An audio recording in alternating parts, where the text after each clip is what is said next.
63ാമത് സംസ്ഥാന കലോത്സവം അവസാനിക്കാൻ ഒരു ദിവസം മാത്രം ബാക്കി നിൽക്കെ ഇഞ്ചോടിഞ്ച് പോരാട്ടമാണ്. 940 പോയിന്റോടെ തൃശൂർ ഒന്നാം സ്ഥാനത്ത് തിരിച്ചെത്തി. 938 പോയിന്റുമായി രണ്ടാം സ്ഥാനത്ത് കണ്ണൂർ തൊട്ടു പിന്നിലുണ്ട്. കലോത്സവ നഗരിയിൽ നിന്നും മാനസ മനോജും അർച്ചന വിനോദും.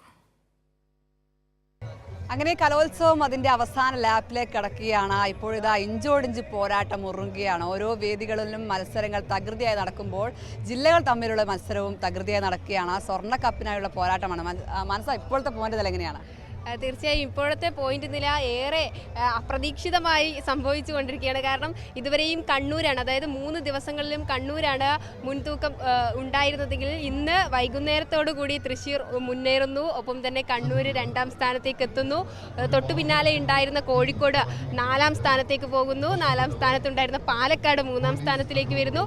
ഏതായാലും നിലവിൽ ഇതാണ് അവസ്ഥയെങ്കിൽ മാറി മറിയാനുള്ള എല്ലാവിധ സാധ്യതകളും ഉണ്ട്. പോരാത്തതിന് നാളെ ഒരു ദിവസം കൂടിയുണ്ട്. എങ്കിൽ കൂടിയും ആധിപത്യം 3 ദിവസവും കണ്ണൂർ തുടർന്നു. ഒപ്പത്തിനൊപ്പമായി തൃശ്ശൂരും കോഴിക്കോടും പാലക്കാടും മലപ്പുറവും ഒപ്പം ചില സമയങ്ങളിൽ എറണാകുളവും ആലപ്പുഴയും നല്ല മികച്ച പ്രകടനം തന്നെ കാഴ്ചവെക്കുന്ന ഒരു സ്ഥിതിയാണ് ഇതുവരെ ഉണ്ടായിരുന്ന പോയിന്റ് നിലയിൽ കണ്ടത്. അത് തുടരുമെന്ന് തന്നെയാണ് പ്രതീക്ഷിക്കുന്നത്. ഏതായാലും നാളെയോടുകൂടി ആരാണ് സ്വർണ്ണക്കപ്പിൽ മുത്തമിടുക അല്ലെങ്കിൽ സ്വർണ്ണക്കപ്പ് തൂക്കിയെടുക്കുക എന്നുള്ളത് കണ്ടറിയേണ്ടത് തന്നെയാണല്ലോ. നാളെ 10 മത്സരങ്ങളുണ്ട്. ആ 10 മത്സരങ്ങളായിരിക്കും ഈ വിധിയെ പ്രധാനമായും നിർണ്ണയിക്കുക അല്ലേ?